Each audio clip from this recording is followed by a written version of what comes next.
Real talk.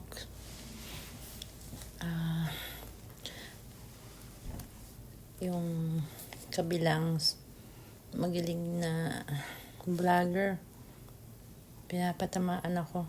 Hilang daw yung ngipin. Hindi mo ba alam na itong hilang ng ngipin na ito na sponsor at nag-sponsor sa'yo ng camera mo? Mas inuna ka pang bigyan ng pambili mo ng camera kaysa ipaayos ang ngipin ko. Diba? Mas inuna ko pang tumulong sa ibang tao na mas higit na nangangailangan kaysa sa sarili ko. Kasi alam mo, magaling ka lang magsalita, dakdak ka ng dakdak. Kaya ka napagsabihan nila nanay, yung mga kapatid nila nanay Lilina noon na ayaga-ayagaon ka. Kasi hindi ka nag-iisip pag nagsasalita ka. Basta lang may masabi ka na sa akala mo nakakatawa, wala kang pakialam kung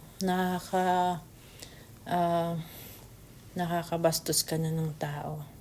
Sa ultimong tao na nagtiwala sa iyo noon na ginulangan mo. Sasabihin mo sa akin na at pariringgan mo ako na wala sa puso ko ang pagtulong ko.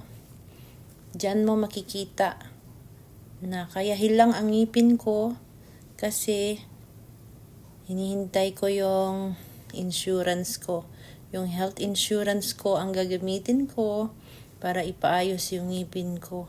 Ayaw kong gamitin yung kinikita kong pera kasi gusto ko yung kinita kong pera maitulong ko sa mga taong higit nangangailangan.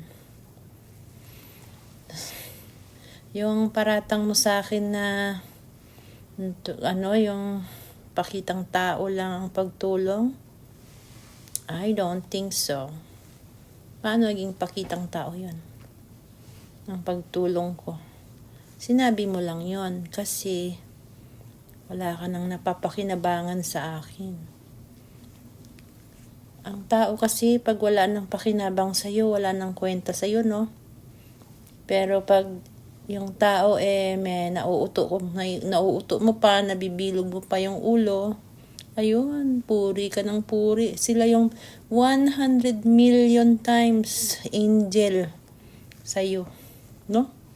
Pero ako, dahil wala naman akong maibigay sa'yo, hindi na kita binibigyan, wala ka nang natatanggap sa akin. So, ako yung pinakamasamang sponsor, di ba? Ang Diyos, lagi mong ginagamit. Pero ang Diyos hindi bulag.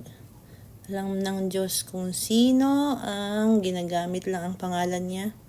At kung sino ang gumagawa talaga ng kabutihan sa kapwa niya.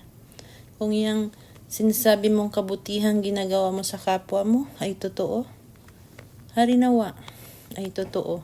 At hindi mo lang sila ginagamit para pagkwartahan mo sila para makaget ka ng maraming views.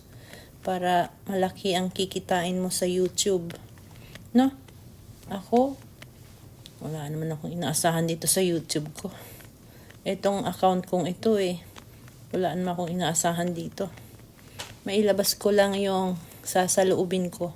Sa mga taong katulad mo na parinig ng parinig na wala namang katuturan yung mga pinagsasabi.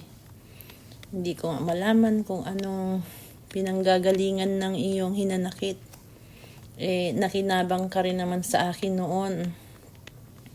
Huwag mo lang akong galitin. Baka bawiin ko sa'yo yung mga ibinigay ko sa'yo. Sinasabi ko lang. Hindi ako masamang tao. Pero pag ang mga tao na katulad mo ay pinapalabas akong masama, baka gawin kong totoo at magpakasama ako para sa iyo. At bawiin ko sa iyo kung ano ang naibigay ko sa iyo at naitulong ko. Huwag naman, di ba? Hindi ako ganun kasama. Huwag mo lang akong itulak. Alam mo kung sino ka.